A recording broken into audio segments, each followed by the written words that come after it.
Il y a peu, j'ai osé donner mon avis sur FantaXU 2 sur Twitter. Et c'était probablement l'une des choses que je n'aurais peut-être pas dû faire.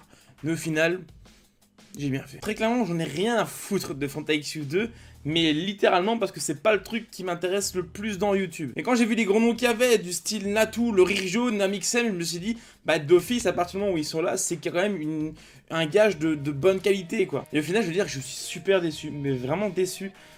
Et là, je me suis dit, bah écoute, j'ai osé dire mon avis sur Twitter, je me suis fait incendier de réponses, mais des gens qui n'ont absolument rien compris au concept, et je me suis dit, autant faire une vidéo vite fait, qui va durer moins de 10 minutes, en tout cas je vais faire mon possible, pour en parler un petit peu. Le FantaXU c'est quoi, tout simplement? C'était des petits créateurs qui sont tout simplement créé une vidéo, histoire de se montrer, et il y a eu 20 sélectionnés pour créer des pubs pour Fanta.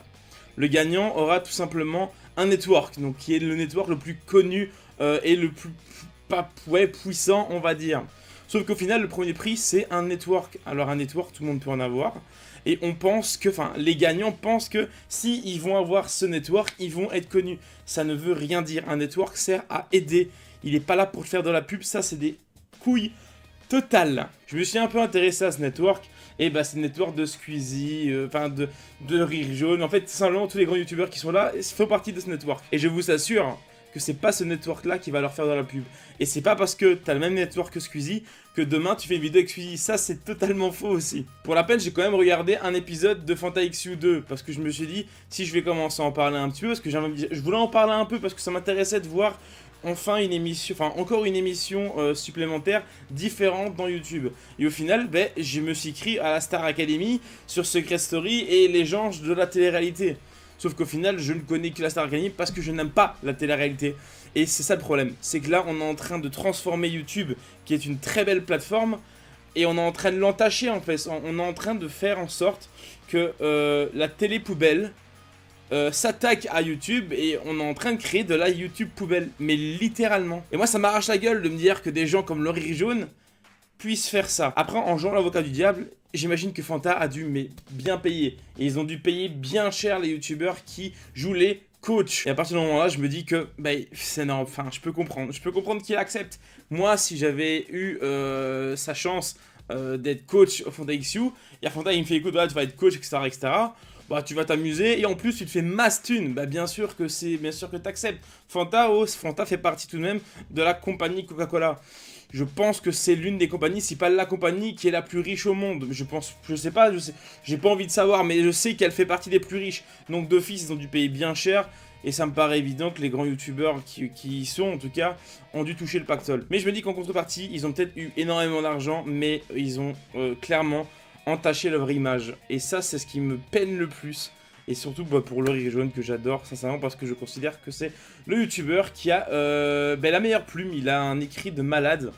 Et ça me chagrine un peu de me dire que lui est là-dedans. Le gros point qui me fait un peu détester, voire un peu beaucoup détester FantaXU, c'est qu'il favorise ton nombre d'abonnés à ta création. Donc, par exemple, attention, et je vous jure c'est vrai, le premier défi, c'était le compte Instagram. Pas le compte Instagram de la chaîne. Donc techniquement, tu es supposé tout de même créer ta communauté pour avancer. Là non, les candidats ont commencé à créer un Instagram de leur personnage chez FantaXU. Donc c'est pas leur communauté, c'est chez FantaXU. Donc c'est de la pub pour Fanta. Oubliez pas ça. Et le dernier, donc celui qui avait eu le moins de communauté sur Instagram, est éliminé. Puisque le sort vous êtes favorable, moi personnellement, cette maison, j'ai l'impression que c'est un peu le Hunger Games de YouTube. Et c'est là que je me dis que c'est horrible. Donc tu es éliminé parce que tu as peut-être moins de followers sur Instagram. Mais on s'en bat les steaks si t'as eu la meilleure idée niveau création de YouTube. Ça, mais c'est inutile pour le Fanta. Non, il nous faut des gens. Tu vois ce que je veux dire? Ta vidéo qui est super maligne, bien travaillée niveau son, image, cadrage, tout ce que tu veux, on s'en bat les couilles. Et oui, j'ai dit couilles. Parce que ce qu'ils veulent, c'est tout simplement l'argent. C'est les gens. Et moi, je le vois comme ça parce que Fanta va se faire un max de filles gratuitement. Oui, il va se faire du fric. Ça, c'est sûr et certain. Tu me diras, c'est pas spécialement gratuit parce qu'ils ont quand même payé pas mal de youtubeurs, etc., etc. Oui, c'est vrai. Mais le coût d'une publicité, c'est énorme. Alors, je me dis, les sommes qu'ils ont dû donner aux youtubeurs pour être les coachs, etc., mais c'est rien comparé à une pub francophone et d'autres, parce qu'ils font ça aussi en Espagne, ça j'ai appris, et je sais pas où, mais je sais pas où d'autres, mais je sais qu'il y a eu d'autres pays. Ce qui me dégoûte le plus vraiment dans cette histoire, c'est qu'on favorise vraiment la communauté ou la tchatch comparé à la création, et c'est pas ça pour moi YouTube. YouTube c'est de la création, YouTube c'est de la passion. Là il y a aucune passion, il y a des gars comme Atlas où j'avais eu, c'est un des rares que j'ai regardé, j'avais écouté sa musique avec des amis et on s'est dit mais merde, le mec il a bien fait ça, il a des bonnes paroles, j'ai rigolé plusieurs fois dans sa musique, il y a un bon groove, il y a une bonne qualité d'image, enfin, tout était bon quoi, tu te dis, tu sens que le mec là, niveau qualité il y a quelque chose, c'est un bon créateur, c'est un bon vidéaste. Et peut-être qu'il va se faire éliminer sur Instagram. Je sais pas, je pense pas que ce soit lui, parce que sinon ça aurait fait son scandale. Mais ça se pourrait.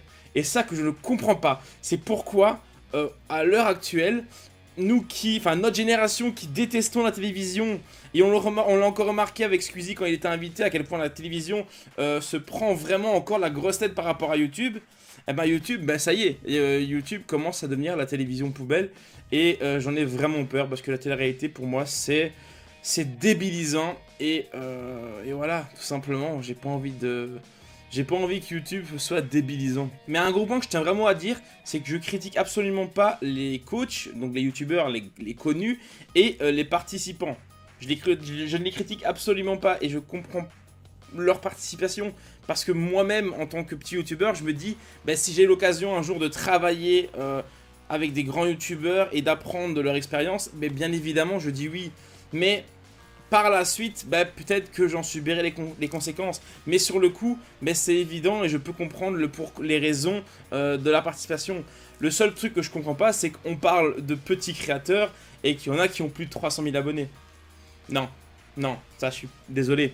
Et quand tu regardes bien, et ça j'en ai parlé et je sais que d'autres vidéastes l'ont dit, c'est bizarre quand même qu'à chaque groupe, il y a un grand youtubeur. Alors que techniquement, t'es là pour gagner un prix que les grands youtubeurs n'ont déjà pas accès. Enfin bon. Alors tout ça, c'était mon avis personnel, voilà, j'avais envie d'en parler. Ça fera sûrement pas le buzz et ça ne m'intéresse absolument pas. D'ailleurs, ces vidéos sera sûrement pas monétisées. Mais voilà, je sais qu'il y en a qui vont dire « Ouais, tu fais ce genre de vidéo pour le buzz ». Oui, si tu le veux. C'est bien Billy, retourne manger ta glace. Mais moi, c'est pas ça pour ça.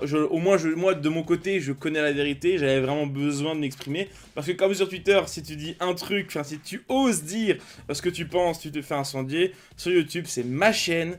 C'est mon petit truc à moi. Et donc, je me permets de le faire. Dans tous les cas, je vous aime. Et surtout, n'oubliez pas, vous n'êtes jamais seul. Bye.